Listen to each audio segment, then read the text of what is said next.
High weirs, good afternoon. Welcome to smart investor. మార్కెట్స్లో ఒక రకంగా కొద్దిగా వీక్నెస్ మనకు కనిపిస్తుంది. అంతర్జాతీయ మార్కెట్ నుంచి వస్తున్న నెగిటివ్ సంకేతాల నేపథ్యంలో మన మార్కెట్స్లో కూడా ఇవాళ వీక్నెస్ రావడం మనం గమనించాం. ఒక 2 to 3 డేస్ పాటు కన్సల్టేషన్ జోన్లో ట్రేడ్ అయిన మార్కెట్స్లో ఇవాళ కొద్దిగా వీక్నెస్ మనకు కనిపిస్తుంది. 7,900 పాయింట్ల దిగువన ప్రస్తుతం నిఫ్టీ ట్రేడ్ అవుతుంది. ఇంట్రాడేలో చూసుకున్నట్టయితే ఆల్మోస్ట్ ఇప్పుడు ఒక 80 పాయింట్స్ డౌన్తో 7,901 పాయింట్స్ దగ్గర నిఫ్టీ ట్రేడ్ అవుతుంది. అండ్ సెన్సెక్స్ కూడా 272 పాయింట్ల నష్టంతో 25,792 పాయింట్ల దగ్గర ట్రేడ్ అవుతుంది. ఒక రకంగా 26,000 పాయింట్ల దిగువన సెన్సెక్స్ ట్రేడ్ అవడం కొద్దిగా ఆందోళన కలిగించే విషయం అయినప్పటికీ, బట్ ఓవరాల్గా స్ట్రెంత్ మాత్రం మార్కెట్స్లో ఇప్పటికీ కనిపిస్తూనే ఉంది. అంత ఆందోళన పడాల్సిన అంత ప్యానిక్ అవ్వాల్సిన పరిస్థితి మనకు కనిపించట్లేదు. ఎందుకంటే ఇవాళ ఎస్పెషల్లీ యూరోప్, ఇప్పుడే కొద్దిసేపు క్రితమే ప్రారంభమైన యూరోపియన్ మార్కెట్స్ ఆల్మోస్ట్ ఒక 30 to 40% వరకు రికవర్ అయినట్టు మనకు కనిపిస్తుంది. దానివల్ల 100+ ఆల్మోస్ట్ 100+ పాయింట్స్లో నెగిటివ్లో ట్రేడ్ అవుతున్న నిఫ్టీ ఒక 15-20 పాయింట్స్ వరకు ఒక 15-20 మినిట్స్ బ్యాక్ రికవర్ అవ్వడం మనం చూస్తున్నాము. అండ్ అదే పరిస్థితి మిగిలిన రంగాలు ఒకసారి చూసుకున్నట్టయితే banking, capital goods, IT, metals, most of the sectors అన్నీ కూడా వీక్గా ట్రేడ్ అవుతున్నాయి. ఒక్క రియాలిటీకి ఒక గుడ్ న్యూస్ ఒకటి రావడం, దానివల్ల రియాలిటీ స్టాక్స్ ఇవాళ పాజిటివ్గా ట్రేడ్ అవుతున్నాయి. మోస్ట్ ఆఫ్ ది సెక్టార్స్ అన్ని కూడా వీక్గా ట్రేడ్ అవుతున్నాయి. అన్నిటికంటే మెయిన్గా ఇవాళ ఫండ్ ఎక్స్పైరీ ఉన్న నేపథ్యంలో ఈ వీక్నెస్, ఈ వోల్టాలిటీ ట్రెండ్ మనం గమనించవచ్చు. ఇవాళ ఉదయం బ్యాంక్ ఆఫ్ జపాన్ తన సమీక్ష ప్రకటించిన నేపథ్యంలో ఆ ఇంపాక్ట్ కూడా నికాయ్లో మనం చూసాం. ఆల్మోస్ట్ ఒక 4% వరకు నికాయ్ నష్టపోయింది. దాని ఇంపాక్ట్ కూడా మన మార్కెట్స్ మీద స్పెసిఫికల్గా ఇవాళ డొమెస్టిక్గా ఎలాంటి ఫ్యాక్టర్స్ లేకపోయినప్పటికీ యూరోప్ నుంచి, ఏషియన్ మార్కెట్స్ నుంచి, జపాన్ నుంచి వస్తున్న న్యూస్ నేపథ్యంలో మన మార్కెట్స్లో కొద్దిగా వీక్నెస్ మనం గమనించవచ్చు. 7,900 పాయింట్ దగ్గర బట్ స్టిల్ మార్కెట్స్ చాలా గట్టి సపోర్ట్ కనిపిస్తుంది. 7,900 బ్రేక్ చేసినప్పటికీ ఆ లెవెల్లో మాత్రం ఇప్పటివరకు చాలా సస్టైన్ అవుతూనే ఉంది. రాబోయే గంటన్నర సేపు ట్రేడింగ్ కాస్త కీలకంగా చెప్పుకోవచ్చు. ఒకవేళ ఇదే 7,900 పైన మార్కెట్ కనుక సస్టైన్ అయితే అంత ఆందోళన పడాల్సిన అవసరం లేదనేది నిపుణుల వాదన. ఎలా ఉండొచ్చు అండ్ స్పెసిఫిక్ స్టాక్స్ విషయానికి వచ్చినట్టయితే హెచ్సిఎల్ టెక్ డిసప్పాయింట్ చేసింది మార్కెట్ని. ఇవాళ ఉదయం వచ్చిన రిజల్ట్స్ అండ్ మార్కెట్ దాన్ని పనిష్ చేసింది. 4% మేర నష్టాల్లో హెచ్సిఎల్ టెక్ ట్రేడ్ అవుతుంది. ఎస్ బ్యాంక్ మెరుగైన పర్ఫార్మెన్స్ చూపించిన నేపథ్యంలో ఇవాళ మార్కెట్స్ ఇంత వీక్గా ఉన్నప్పటికీ 3% ప్లస్తో ఎస్ బ్యాంక్ ట్రేడ్ అవుతుంది. భారతీ ఎయిర్టెల్ కూడా మార్కెట్స్ అంచనాలకు మించి ఫలితాలు ప్రకటించిన నేపథ్యంలో ఒక 0.25% లాభాల్లో ట్రేడ్ అవుతుంది. ఆల్మోస్ట్ 8 క్వార్టర్స్ తర్వాత రెవెన్యూలో గ్రోత్ కనిపించింది భారతీ ఎయిర్టెల్లో. అండ్ 1,400 కోట్ల రూపాయలకు సంబంధించి బైబ్యాక్ ఆఫర్ని కూడా 400 రూపాయల దగ్గర ఇవ్వాలని చెప్పి భారతీ భావించింది. అది కూడా ఒక పాజిటివ్ న్యూస్ అని చెప్పుకోవచ్చు భారతీ ఎయిర్టెల్కి. అండ్ ఐడియా రిజల్ట్స్ మరికొద్దిసేపట్లో ఎక్స్పెక్ట్ చేస్తున్నాం. అది కూడా ఇవాళ ఆల్మోస్ట్ 1.5 నుంచి 2% వరకు పాజిటివ్ జోన్లో ట్రేడ్ అవుతుంది. ఎలా ఉండొచ్చు? ఇది ఒక స్ట్రెంగ్త్ మార్కెట్స్లో స్టిల్ కంటిన్యూ అవుతుందా, అంత పానిక్ అవ్వాల్సిన అవసరం ఏమైనా ఉందా అన్న అంశంతో పాటు 1 నిమిషాల ముందు డిస్కస్ చేసి ఇద్దరు అనలిస్ట్ సిద్ధంగా ఉన్నారు. Good afternoon both of you sir. 7,900 పైన మార్కెట్ ట్రేడ్ అవుతుంది. బేసిక్గా అంతర్జాతీయ మార్కెట్లు ఏదైనా యూరోప్ కానివ్వండి, ఏషియన్ మార్కెట్స్ నుంచి వస్తున్న సంకేతాల వల్ల మన మార్కెట్స్ కొద్దిగా ఇవాళ ప్యానిక్ అయ్యాయి. కానీ but down the lane or undercurrent అంత వీక్నెస్ ఏమైనా ఉందా మార్కెట్స్లో? ఓవరాల్ గా మేజర్ ట్రెండ్ చూస్తే కనుక మార్కెట్ పాజిటివ్ గా ఉన్నప్పటికీ ఈ లెవెల్లో మార్కెట్ ఇవాళ రియాక్షన్ చూస్తుంటే మార్కెట్ ఒక షార్ట్ టర్మ్ కరెక్షన్ లో ప్రవేశించినట్టుగా అర్థమవుతుంది. అలాగే మనం లాస్ట్ 1 or 2 వీక్స్ కి అప్ ట్రెండ్ కి ఒక మైనర్ ర్యాలీకి ఒక తెరపడినట్టుగా అనిపించవచ్చు. దీనికి ప్రధానంగా 2 మేజర్ కారణాలు అనుకోవచ్చు. లాస్ట్ వీక్ ఒక మేజర్ టాప్ 8,000 దగ్గర ఫామ్ అవడం చూసాము. నిన్న మొన్న కూడా ఒక టాప్ ఏర్పడి ఇవాళ కొంచెం ఫెయిల్డ్ టాప్ గా ప్యాటర్న్ గా అనుకోవచ్చు. ఇవాళ వచ్చిన ఒక స్ట్రాంగ్ రివర్సల్ ప్యాటర్న్ చూస్తే కనుక మార్కెట్ లో ఒక షార్ట్ టర్మ్ రివర్సల్ ఏర్పడినట్టు కనిపిస్తుంది. అలాగే మనం వీక్లీ చార్ట్లో చూస్తే కనుక డిసెంబర్లోను, జనవరిలోను 2 వీక్లీ టాప్స్ ఏర్పడింది. ఈ వారం చూస్తే కనుక 3వ వీక్లీ టాప్. ఇది కూడా మీడియం టర్మ్ ఫ్రంట్ లో చూస్తే కనుక ఒక కొంచెం స్వల్ప కాషియస్ ట్రెండ్ అనుకోవచ్చు. కాకపోతే మార్కెట్ ఈ నెక్స్ట్ 1 or 2 డేస్ వచ్చే కరెక్షన్ లో 7,800 ఒక మేజర్ సపోర్ట్ ని పరీక్షించే అవకాశం ఉంది. లాస్ట్ వీక్ ఈ వారం వచ్చిన మైనర్ బాటమ్ ఇది, మేజర్ సపోర్ట్ కూడా ఇది. ఈ లెవెల్ కనుక మార్కెట్ కొంచెం 2-3 రోజులు స్థిరపడి దానిపైన కనుక కొంచెం కన్సాలిడేషన్ అయ్యి 7,800 పైన కనుక స్ట్రాంగ్ గా క్లోజ్ అయిందంటే మటుకు మార్కెట్ కరెక్షన్ పూర్తి అయిపోయింది. అప్పుడు మళ్ళీ ఫర్దర్ గా అప్ ట్రెండ్ వచ్చే అవకాశం ఉంది. అలా కాకుండా రెండో పాసిబిలిటీ 7,800 కూడా బ్రేక్ అయ్యి దాని కింద క్లోజ్ అవుతే మటుకు మార్కెట్ లో ఒక షార్ట్ టర్మ్ కరెక్షన్ ఫర్దర్ గా కన్ఫర్మ్ అయిపోయి అనుకోవచ్చు. సో ఈ నేపథ్యంలో లాంగ్ పొజిషన్ ఉంటే కనుక కొంచెం ఈ లెవెల్లో వైండప్ చేయొచ్చు, క్లోజ్ చేసేయచ్చు. అలాగే డెరివేటివ్స్ బిగిన్ అయింది కదా, బిగినింగ్ ఆఫ్ ది మంత్ కదా అని చెప్పి ఈ లెవెల్లో ఫ్రెష్ బయింగ్ అయితే అటెంప్ట్ చేయకుండా ఉంటే మంచిది. 2-3 రోజులు కొంచెం పూర్తిగా కన్సాలిడేషన్ అయ్యి మార్కెట్ ఎక్కడ సపోర్ట్ తీసుకుంటుందో చూసుకొని ఆ లెవెల్లో బై చేయొచ్చు. అలాగే 7,800 కనుక బ్రేక్ అయిందంటే మటుకు షార్ట్ టర్మ్ లో ఫర్దర్ గా లాంగ్ పొజిషన్స్ మళ్ళీ కూడా క్లోజ్ చేసేయచ్చు. అలాగే బ్యాంక్ నిఫ్టీలో చూస్తే కనుక 16,500 దగ్గర స్ట్రాంగ్ సపోర్ట్ కనిపిస్తుంది. ఆ లెవెల్ని నెక్స్ట్ 2 రోజుల్లో పరీక్షించే అవకాశం ఉంది. ఒకవేళ కనుక ఈ 7,800, 1600, 500 కనుక బ్రేక్ అయిందంటే మటుకు కొంచెం market short term correction begin అయ్యే అవకాశాలు ఉంది. కాబట్టి సో షార్ట్ పొజిషన్ ఉంటే కనుక స్ట్రిక్ట్ గా 7,950 పైన క్లోజింగ్ బేసిస్ మీద స్టాప్ లాస్ పెట్టి హోల్డ్ చేయొచ్చు. ఆన్ ద హోల్ మార్కెట్ ఒక షార్ట్ టర్మ్ కరెక్షన్ లో ఉంది అని అనుకోవచ్చు. ఓకే, శేషు గారు, ఈ ట్రెండ్ మీరు ఎలా విశ్లేషిస్తున్నారు? ఇప్పుడు మార్కెట్స్ అయితే ఒక క్లియర్ డౌన్ ట్రెండ్ కి వచ్చాయని అనుకోవచ్చు అండి. ఎందుకంటే మనకు జస్ట్ ఒక 1 డే బ్యాక్ 2 days బ్యాక్ మనం చూసాం ఒక మార్కెట్ లో ఒక అప్ ట్రెండ్ వచ్చింది. అయితే 7950 పైన మనం నిన్న కూడా అనుకున్నాము, మార్నింగ్ కూడా అనుకున్నాము 7950 పైన నిఫ్టీ 1-2 రోజులు సస్టైన్ కాలేదంటే మళ్ళీ అది ఫాల్స్ మూవ్ గా అనుకోవచ్చు. సేమ్ అదే ప్యాటర్న్ ఈ రోజు చూసాము. ప్లస్ దీనికి తోడు గ్లోబల్ మార్కెట్స్ అన్ని కూడా ఏంటంటే మార్నింగ్ ఒక టైంలో సింగపూర్ నిఫ్టీ 40 పాయింట్స్ నుంచి మనకి కరెక్ట్ అవడమే ఫస్ట్ ఇండికేటర్ అని అనుకోవచ్చు. అయితే గ్లోబల్ గా దాదాపు అన్ని మార్కెట్స్ కూడా హై నుంచి బాగా కరెక్ట్ అయ్యే తర్వాత ఇప్పుడే యూరోప్ మార్కెట్స్ గురించి మీరు కూడా చెప్పడం జరిగింది. అయితే యూరోప్ మార్కెట్స్ మళ్ళీ లో నుంచి రికవరీ మళ్ళీ అదే ప్యాటర్న్ లో బాగా హెవీగా కరెక్ట్ గా ఆల్మోస్ట్ అన్ని యూరోప్ మార్కెట్స్ కూడా డేస్ లోస్ లో ఉన్నాయి. డో ఫ్యూచర్స్ కూడా డిటీరేట్ అవుతుంది. ఒక దశలో 80 పాయింట్స్ మైనస్ ఉన్నది, ఇప్పుడు 134, 138 పాయింట్స్ మైనస్ లో డో ఫ్యూచర్ ట్రేడ్ అవుతుంది. దీనికి అనుగుణంగా మన మార్కెట్స్ కూడా పయనిస్తుంది. బట్ ఏదైనా కూడా F&O క్లోజింగ్ ఉన్న ఇటువంటి గ్లోబల్ క్యూస్ నెగిటివ్ రావడం అనేది కొంచెం హైయర్ లెవెల్లో ఈ అన్వైండింగ్ వచ్చి ఇంకా ఫర్దర్ గా నిఫ్టీ వీక్ అయ్యే అవకాశం కనపడుతుంది. మార్నింగ్ ఒక టైంలో నిఫ్టీ 7,900 పుట్టుగా చూస్తే దగ్గర 1 రూపీ లో అనమాట. అది ఇప్పుడు దగ్గర 20 రూపాయల పైన ట్రేడ్ అవుతుంది. అంటే 20%, 20 టైమ్స్ ఒక రోజులో మనకి పెరిగింది. అంటే ఆ విధమైన సెల్లింగ్ అనేది మన మార్కెట్లో చూసాము.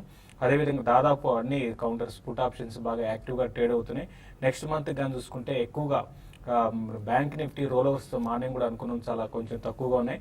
ఇప్పుడు కూడా అదే పరిస్థితి ఉన్నాయి. అయితే ఇప్పుడు లాస్ట్ ఒక ఫ్యూ మన మినిట్స్ గా గమనిస్తే ఎక్కువ షార్ట్స్ కూడా బ్యాంక్ నిఫ్టీలో ఫ్రెష్ షార్ట్స్ అనేది క్రియేట్ అవుతున్నాయి. అది కూడా కొంచెం కన్సర్న్ చెప్పొచ్చు. బట్ ఓవరాల్గా అయితే మార్కెట్స్ టువర్డ్స్ 7,800 వైపు వెళ్ళే అవకాశం ఎక్కువ కనపడుతుంది. ఎవరి ర్యాలీలో సెల్ చేయమంటాను. యాక్సిస్ బ్యాంక్ 480 దగ్గర స్టాప్ లాస్ పెట్టుకొని పొజిషనల్ ట్రేడర్స్ సెల్ చేయమంటాను. 442 and 426 లెవెల్స్ వచ్చే అవకాశం ఉంది. అదేవిధంగా ఈవెన్ ఏసీసీని కూడా కరెంట్ లెవెల్స్లో సెల్ చేయమంటాను. ఇది కూడా 1400 బ్రేక్ అయ్యే అవకాశం ఎక్కువ కనపడుతుంది. తర్వాత ఈవెన్ హై బీటా స్టాక్స్ లో కూడా లాంగ్ పొజిషన్స్ ఎవరైనా ఉంటే ఎగ్జిట్ అయిపోయి షార్ట్ పొజిషన్ క్రియేట్ చేయమంటాను. బట్ నెక్స్ట్ ఫ్యూ డేస్ లో మాత్రం మార్కెట్స్ డౌన్ ట్రెండ్ లో ఉండే అవకాశం ఎక్కువ కనపడుతుంది. ఫైన్, ఇద్దరు అనలిస్టులు అదే మాట మీద ఉన్నారు. 7.9 బిలో ఆర్ 7.8 లెవెల్స్ మళ్ళీ మార్కెట్ ఒకసారి టెస్ట్ చేయొచ్చేమో అని చెప్పి. కొంతమంది కాలర్స్ లైన్ లో ఉన్నారు. ఫస్ట్ కాలర్ వెస్ట్ గోదావరి నుంచి రవీంద్ర. సార్ నమస్తే అండి శేష్ గారు. నేను ఎస్ బ్యాంక్ లో, దివీస్ ల్యాబొరేటరీస్ లో, SBI లో షార్ట్లు ఉండిపోయింది సార్. ఓకే, అట్లా ఏం చేయాలి ఇప్పుడు చెప్పండి. ఎస్ బ్యాంక్, దివీస్ ల్యాబ్స్ కూడా ఇవాళ పాజిటివ్ గానే ఉన్నాయి రెండు. ఒకటి ఎస్ బ్యాంక్ ఒకటి కొంచెం షార్ట్ సెల్లర్స్ ట్రాప్ చేసిన కౌంటర్ అండి. ఎందుకంటే ఇది కంటిన్యూగా చూసాము అప్ ట్రెండ్ వచ్చి ఈవెన్ ఈ రోజు కూడా 52 వీక్ హైక్ టచ్ అయిందండి. దీని ఏంటంటే బుల్ ట్రాప్ అనొచ్చు. అయితే ఒకటి ఏంటంటే ఓవర్ పార్ట్ ఒకటిను ప్లస్ రిజల్ట్ తర్వాత మామూలుగా కరెక్షన్ అనేది దీంట్లో ఉంటుంది. ఈ సిరీస్ మొత్తం అవుట్ పర్ఫార్మ్ చేసింది కాబట్టి ఇంకా షార్ట్స్ ఉన్నాయి కాబట్టి ఈ రోజు బాగా స్ట్రాంగ్ ఉందండి. మీరు నెక్స్ట్ ఫ్యూ డేస్ లో మళ్ళీ ఇది కొంచెం పడడానికి అవకాశం ఉంది. అంటే పెద్దగా ఉన్న వాటిలో మాత్రం చాలా స్ట్రాంగ్, టెక్నికల్ గా చాలా స్ట్రాంగ్ ఉందంటూ అనొచ్చు. బట్ మార్కెట్ పడితే ఇటువంటి స్ట్రాంగ్ కౌంటర్స్ కూడా మనకి డౌన్ ట్రెండ్ రావచ్చు. చూసాం ఇది 680 నుంచి నాన్ స్టాప్ గా పెరుగుకుంటూ వచ్చింది కాబట్టి 920 బ్రేక్ అయితేనే కొంచెం సెల్లింగ్ అనేది ఎక్కువగా ఉంటుందండి. అప్పటి వరకు స్ట్రాంగ్ గా ఉండొచ్చు. బట్ హోల్డ్ చేయండి, కరెక్షన్స్ లో మీరు షార్ట్ కవర్ చేయండి. తర్వాత దివి ల్యాబ్స్ విషయానికి వస్తే 1080 దగ్గర మనకి చూసాం 960 లెవెల్స్ నుంచి 1080 దగ్గరకు వచ్చి అక్కడ కొంచెం సెల్లింగ్ ప్రెషర్ ఎదుర్కొందండి. ఇది కూడా వీక్ అయ్యే అవకాశం ఉంది. అయితే 1020 దగ్గర దీనికి చాలా స్ట్రాంగ్ సపోర్ట్. అక్కడికి వచ్చినప్పుడు మీరు హైయర్ లెవెల్లో సెల్ చేస్తుంటే కవర్ చేసుకోండి. ఒకవేళ 1020 బ్రేక్ అయిందంటే 988 దాకా రావచ్చు అండి. హైదరాబాద్ నుంచి ఆనంద్ మరో కాలర్. హలో అడగండి ఆనంద్ గారు. సార్, జిఎంఆర్ ఇన్ఫ్రాన్స్ 1000 షేర్స్ ఉన్నాయి సార్. ఏ ప్రైస్లో తీసుకున్నారండి? సార్ అది 26 రూపీస్ లో తీసుకున్నాను 1 year బ్యాక్. 26లో. ఓకే, అలానే ఆర్కామ్ 100 లో ఉన్నాయి సార్. ఓకే, అవి కూడా 200 ఉన్నాయి. సార్ ఆర్ఐఎల్ 1050 లో ఉన్నాయి సార్, 50 వరకు ఉన్నాయి. ఓకే. సో ఈ టాటా స్టీల్ వచ్చి 500 లో ఉన్నాయి సార్. 1 ఇయర్ బ్యాక్ తీసుకున్నాను, 100 ఉన్నాయి. ఓకే అండి, ఆనంద్ గారు, విల్ టేక్ 2 స్టాక్స్ అండి, జిఎంఆర్ ఇన్ఫ్రా అండ్ ఆర్కామ్. రెండు స్టాక్స్ చూస్తే కనుక టెక్నికల్ గా బాగా వీక్ గా ఉన్నాయండి. లాస్ట్ 6 months గా చూస్తే కనుక జిఎంఆర్ అలాగే ఆర్కామ్ రెండు కంటిన్యూస్ బేరిష్ ట్రెండ్ తర్వాత ఈ గత నెల రోజులు బట్టి మార్కెట్ రికవరీ తోటి కొంచెం పైగా టెక్నికల్ గా పూర్తిగా ఓవర్ సోల్డ్ పొజిషన్ నుంచి స్వల్ప రికవరీ మనం చూస్తున్నాము. నా ఉద్దేశం అయితే కొంచెం ప్రస్తుతం వెయిట్ చేయండి, ఎందుకంటే ఈ లెవెల్లో మనం సెల్ చేయమని చెప్పలేము. ఏమైనా కొంచెం ఫర్దర్ ర్యాలీ వస్తే కనుక ఎగ్జిట్ అయిపోవడం మంచిది. అలాగే రిలయన్స్ ఇండస్ట్రీస్ మటుకు టెక్నికల్ గా బులిష్ గానే ఉంది. మనం లాస్ట్ 6 months గా చూస్తే కనుక ఈ మేజర్ హైస్ ని మేజర్ టాప్ ని ఈ లెవెల్లో పరీక్షిస్తుంది. కొంచెం స్ట్రెంత్ ఉన్నట్టే చెప్పొచ్చు. Medium term two long term అయితే మటుకు రిలయన్స్ హోల్డ్ చేయండి. షార్ట్ టర్మ్ అయితే ఒక 1000 రూపీస్ దగ్గర సపోర్ట్ ఉంది. ఫైన్, ఇంకా మరిన్ని కాల్స్ అండ్ ఈమెయిల్స్ తీసుకునే ముందు స్మార్ట్ ఇన్వెస్ట్లో ఒక చిన్న బ్రేక్ తీసుకుందాం.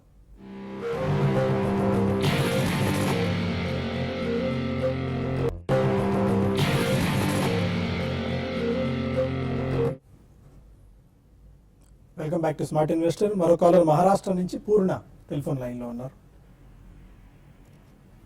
అడగండి పూర్ణ గారు. నమస్కారం అండి. నమస్కారం అండి. నా పేరు పూర్ణ. ఎస్ బ్యాంక్ నేను 777లో 100 షేర్లు కొన్నాను. ఏ రేట్ లో ప్రాఫిట్ చేసుకోమంటారు? అలాగే సన్ ఫార్మా ఏ రేట్ లో ఎంటర్ అవ్వచ్చు? హెచ్సిఎల్ టెక్ ఇప్పుడు కొనొచ్చా లేదా?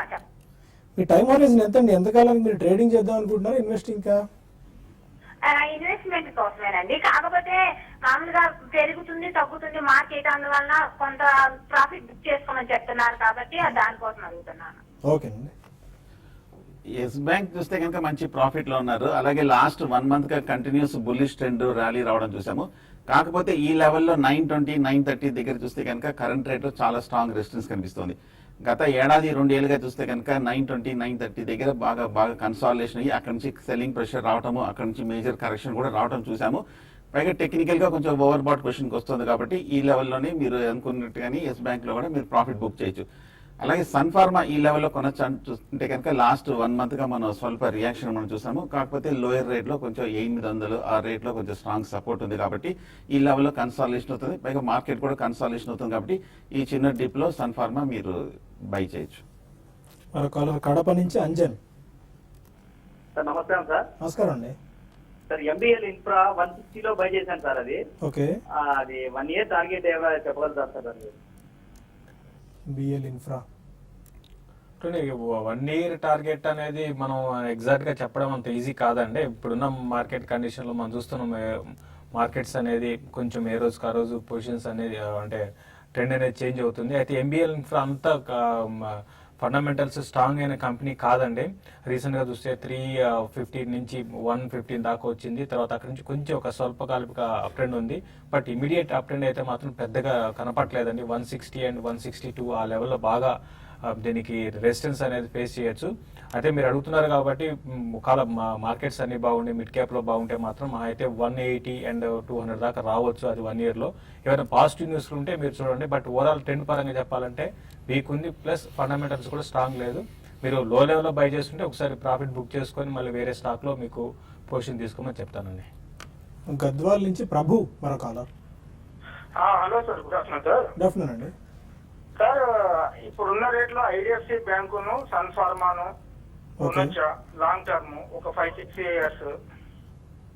IDFC and Sun Pharma for 5 to 6 years time horizon. రెండు స్టాక్స్ కొంచెం ఈ మధ్య కాలం చూస్తే కొంచెం అండర్ పెర్ఫార్మ్ చేస్తుంటే అనుకోవచ్చు. సన్ ఫార్మా ఇందాక చెప్పినట్టు ఈ లెవెల్లో కొంచెం కన్సాలిడేషన్ కొంచెం మేజర్ ఒక సైడ్ వేస్ ధోరణిలో కనిపిస్తుంది. డెఫినెట్ గా ఒక చిన్న డిప్ లో మీరు సన్ ఫార్మా బై చేయొచ్చు. అలాగే ఐడిఎఫ్సి బ్యాంక్ మటుకు చూస్తే కనుక ఇంకా కొంచెం వీక్నెస్. లాస్ట్ 1 week కూడా మనం స్ట్రాంగ్ రియాక్షన్ కూడా రావడం చూసాము. ఒక చిన్న డిప్ లో మీరు ఐడిఎఫ్సి బ్యాంక్ కొనుక్కోవచ్చు. ఓకే, కొన్ని మెయిల్స్ తీసుకుందాం. మెయిల్స్లో పద్మ రజని అడుగుతున్నారు, జై భారత్ మారుతి 146, జెన్ టెక్నాలజీస్ 92లో తీసుకున్నారు, హోల్డ్ ఆర్ ఎగ్జిట్? జై భారత్ మారుతి చూస్తే కనుక ఈ మధ్య గత 4 రోజులు బట్టి 120 రూపాయల దగ్గర బాగా కన్సాలిడేషన్ అయ్యి మంచి స్ట్రాంగ్ అప్ ట్రెండ్ మనం రావడం చూస్తాము. కాకపోతే 165, 170 దగ్గర చూస్తే కనుక మనం స్ట్రాంగ్ రెసిస్టెన్స్ చూస్తున్నాము. లాస్ట్ 1 year గా చూస్తే కనుక మేజర్ రెసిస్టెన్స్ ఏర్పడింది. అలాగే లాస్ట్ 1 year గా 3-4 మేజర్ టాప్స్ ఏర్పడి దాటలేకపోతుంది. సో కాబట్టి షార్ట్ టర్మ్ అయితే కనుక జై భారత్ 165 to 170లో మీరు ప్రాఫిట్ బుక్ చేయొచ్చు. పుల్లారావు అడుగుతున్నారు, ఫ్యూచర్స్లో ఐఆర్బి 220 తీసుకున్నారు, అపోలో 1375లో తీసుకున్నారు. రోల్ ఓవర్ చేసుకుందామా లేకుంటే లాస్ బుక్ చేసుకుని బయటికి రావాలా? ఇప్పుడు ఐఆర్బి అయితే కొంచెం 220 అనేది కొంచెం కట్ అయింది కాబట్టి కొంచెం వీక్ గానే ఉండే అవకాశం ఉందండి. 220, 202, 204 దాకా రావచ్చు. మీరు అంటే పెద్దగా డౌన్ సైడ్ కూడా పెద్దగా ఉండకపోవచ్చు అండి. ఒక 202 దగ్గర స్టాక్ ఆగడానికి అవకాశం ఉంది. తర్వాత అపోలో విషయానికి వస్తే అపోలో కొంచెం వీక్ ఉన్నా కూడా ఇదేంటే మార్కెట్ డౌన్ ట్రెండ్ లో కూడా ఉన్న డౌన్ ట్రెండ్ లో అప్ ట్రెండ్ కొనసాగించే స్టాక్. బట్ టెక్నికల్ గా మాత్రం 1320 ఆ లెవెల్ గాని బ్రేక్ అయింది కాబట్టి దాని బిలో ఉంది కాబట్టి కొంచెం వీకే ఉండొచ్చు. చూడండి నెక్స్ట్ 2-3 రోజుల్లో 1320 పైన సస్టైన్ కాగలిగితే అపోలోని హోల్డ్ చేయండి, మళ్ళీ మీరు రేట్ రావడానికి అవకాశం ఉంది. ఈ రెండు కూడా మీరు క్యారీ చేసుకొని పొజిషన్ హోల్డ్ చేయగలిగితే రెండు కూడా హోల్డ్ చేసి క్లోజర్ గా మీ రేట్ వచ్చినప్పుడు మీరు ఎగ్జిట్ కానీ. తాతిరెడ్డి అడుగుతున్నారు, క్యామ్లిన్ ఫైన్ సైన్సెస్ ఈ టైంలో 3 to 4 వీక్స్ అంటే షార్ట్ టర్మ్ నుంచి తీసుకోవడానికి ఇది రైట్ టైమా? ఈ టైంలో తీసుకోవడం మంచిది కాదనిపిస్తుంది. ఎందుకంటే క్యామ్లిన్ చూస్తే కనుక 80 రూపీస్ నుంచి 100 రూపాయల వరకు పెరగడం చూసాము ఈ ర్యాలీలో. అలాగే 100 రూపాయల్లో చూస్తే కనుక లాస్ట్ 6 months to 1 year లో మేజర్ టాప్స్ ఏర్పడింది, మేజర్ రెసిస్టెన్స్ ఉంది, పైగా లాంగ్ టర్మ్ రెసిస్టెన్స్ కూడా 110 దగ్గర ఉంది. కాబట్టి ఈ లెవెల్ దాటాలంటే చాలా సమయం పడుతుంది. ఈ లెవెల్లో పైగా ప్రాఫిట్ బుకింగ్ వచ్చి కొంచెం కరెక్షన్ కూడా వచ్చే అవకాశం ఉంది. నా ఉద్దేశం అయితే ఎవరైనా ఉన్నాయంటే కనుక ఈ లెవెల్లో ప్రాఫిట్ బుక్ చేయొచ్చు, కానీ ఫ్రెష్ బయింగ్ అయితే అవ్వదు. ఫ్రెష్ బయింగ్ చేయాలనుకుంటే కనుక క్లోజర్ టు 85 to 90లో బై చేయొచ్చు. సుధాకర్ అడుగుతున్నారు, ఎస్ఎంఎస్ ఫార్మా 83 రూపీస్లో తీసుకున్నారు, ఒక 1-2 days నుంచి యాక్షన్ పాజిటివ్గా కనిపిస్తుంది, లాంగ్ టర్మ్కి ఉంచుకోవచ్చు ఈ షేర్స్ని? SMS Pharma long term view అనేది అంటే చాలా మిడ్ క్యాప్ కంపెనీస్ రీసెంట్ గా బాగా కరెక్ట్ అయినాయండి. ఆ ఎస్ఎంఎస్ ఫార్మా కూడా మనం చూస్తే మనకి కొంచెం కరెక్ట్ అయిన తర్వాత మళ్ళీ ఒక అప్ ట్రెండ్ కూడా వచ్చింది. అయితే మరీ అంత లాంగ్ టర్మ్ కాకుండా ప్రస్తుతం అయితే హోల్డ్ చేయండి. ట్రెండ్ అయితే మూమెంటం అయితే అప్ ట్రెండ్ ఉంది, హోల్డ్ చేయండి. ఫార్మా స్టాక్స్ లో కొంచెం జాగ్రత్తగా ఉండాలండి. ఎస్ఎంఎస్ ఫార్మా కూడా ఎక్స్పెన్సివ్ స్టాక్ అనమాట. ఈ లెవెల్ వాల్యుయేషన్స్ పరంగా చాలా ఎక్స్పెన్సివ్ గా ఉంది. కాబట్టి మీరు స్లోగా ఇప్పుడు ప్రస్తుతం అయితే హోల్డ్ చేసి క్లోజర్ గా 100, 102 వచ్చినప్పుడు షార్ట్ టర్మ్ కోసం అయితే ప్రాఫిట్ బుక్ చేసుకోండి. షణ్ముఖ్ రెడ్డి అడుగుతున్నారు, అనంతరాజ్ 38 రూపీస్ 50 పైసలో 1000 షేర్స్ తీసుకున్నారు, షార్ట్ టర్మ్ ఇన్వెస్టర్ని ఒక 1 to 2 months హోల్డ్ చేసుకోవచ్చు, హోల్డ్ ఆర్ సెల్? హోల్డ్ చేయండి. ప్రస్తుతం ఈ స్టాక్ చూస్తే కనుక 28 రూపాయల నుంచి అప్ ట్రెండ్ బిగిన్ అయింది. ప్రస్తుతం 36, 37 దగ్గర ట్రేడ్ అవుతోంది. కాకపోతే క్లోజర్ టు 40 రూపీస్ దగ్గర చాలా స్ట్రాంగ్ రెసిస్టెన్స్ ఉంది, కొంచెం సెల్లింగ్ ప్రెషర్ వస్తుంది. కానీ పెద్ద మేజర్ మొమెంటమ్, పెద్ద ర్యాలీ ఎక్స్పెక్ట్ చేయదు. ఒకవేళ 40, 42 వస్తే కనుక స్వల్ప ప్రాఫిట్ అయినా మీరు షార్ట్ టర్మ్లో ఎగ్జిట్ అవ్వచ్చు. అండ్ లాస్ట్ మెయిల్ ఒకటి తీసుకుందాం. నాగమల్లేశ్వరరావు అడుగుతున్నారు, టెక్స్మో పైప్స్ తీసుకున్నారు, ఏ ప్రైస్లో తీసుకున్నారు మెన్షన్ చేయలేదు కానీ బట్ 100% ప్రాఫిట్స్లో ఉన్నారు, హోల్డర్ ఎగ్జిట్ అడుగుతున్నారు. టెక్స్మో పైప్ చూస్తే కనుక ఈ మధ్య లాస్ట్ 2-3 months గా 10 రూపాయల నుంచి 33, 35 రూపాయల వరకు పెరగడం జరిగింది. పైగా లాస్ట్ 3 రోజుల్లో చూస్తే కానీ వెర్టికల్ గా బాగా స్పీడ్ గా కూడా పెరగడం జరిగింది. సో ఇది టెక్నికల్ గా కొంచెం ఓవర్ బాట్ పొజిషన్కి వచ్చింది. 35, 36 దగ్గర కొంచెం ఈ అప్ ట్రెండ్ కి బ్రేక్ పడే అవకాశాలు ఉంది. కాబట్టి షార్ట్ టైంలో 35 to 38 రూపీస్లో మీరు ప్రాఫిట్ బుక్ చేయొచ్చు. స్టిల్ మార్కెట్స్ మాత్రం అదే వీక్ ధోరణిలో ప్రస్తుతం ట్రేడ్ అవుతున్నాయి. యూరోపియన్ మార్కెట్స్ కొద్దిగా రికవర్ అయినట్టు అనిపించినప్పటికీ బట్ మళ్ళీ నష్టాల్లోకి జారుకున్నాయి. ఆల్మోస్ట్ నికాయ్ కూడా 4% డౌన్తో ప్రస్తుతం ట్రేడ్ అవుతున్న పరిస్థితి మనం చూస్తున్నాము. అదే 7880 అండ్ 79 దగ్గర మార్కెట్ ట్రేడ్ అవుతుంది. ఇప్పుడు సెన్సెక్స్ ఆల్మోస్ట్ ఒక 275 పాయింట్ల నష్టంతో 25,786 పాయింట్ల దగ్గర ప్రస్తుతం ట్రేడ్ అవుతుంది. అండ్ 7,900 ఆల్మోస్ట్ ఒక 5 to 10 పాయింట్స్ అటు ఇటుగా నిఫ్టీ కూడా కదలాడుతుంది. ఎనీ క్లోజింగ్ ట్రేడింగ్ రిమార్క్స్, ఎందుకంటే రాబోయే 1.5 hours చాలా కీలకమైన ఆర్ కాబట్టి. ఇక రాబోయే మీరు అన్నట్టే కరెక్టే, కానీ బట్ మార్కెట్స్ మాత్రం హైయర్ లెవెల్లో సెల్ చేయమని చెప్తానండి. బయింగ్ ఏమైనా ఉంటే మాత్రం పోస్ట్ పోన్ చేసుకోండి. మార్కెట్స్ కొంచెం సెటిల్ అయినాక ఈ సెల్లింగ్ అనేది లాస్ట్ వరకు కొనసాగే అవకాశం ఉంది. నిఫ్టీ -120 పాయింట్స్ దాకా కూడా రావచ్చు. అయితే ఇందులో భాగంగా కొన్ని వీక్ ఉన్న స్టాక్స్ ని మీరు సెల్ చేయండి. అంటే ట్రెండ్కి ఎగనెస్ట్ గా పోకుండా, అంటే లైక్ వెస్ట్ బ్యాంక్ ఉంది, అది ట్రెండ్కి ఎగనెస్ట్ గా ఉంది, అంటే మార్కెట్ పడుతున్నా కూడా హైట్ అవుతుంది. అటువంటి స్టాక్స్ ని వదిలేసి వీక్ ఉన్న కౌంటర్స్ లో షార్ట్ సెల్ చేయమంటారు. ఈవెన్ పుట్ ఆప్షన్స్ కూడా అంటే మంత్ స్టార్టింగ్ అయినా కూడా సైజ్ చేస్తాను, ఎందుకంటే మార్కెట్స్ వీక్ ఉంటాయి. నెక్స్ట్ రేపు కూడా ఓపెనింగ్ గ్యాప్ డౌన్ ఓపెన్ అయ్యే అవకాశం ఉంది. కాబట్టి సెల్ అండ్ ర్యాలీస్ అని చెప్తానండి. Okay, fine, thank you very much. ఇది ఇవాల్టి స్మార్ట్ ఇన్వెస్టర్. రేపటి బిజినెస్ బ్రేక్ఫాస్ట్ మళ్ళీ కలుద్దాం. Stay with us.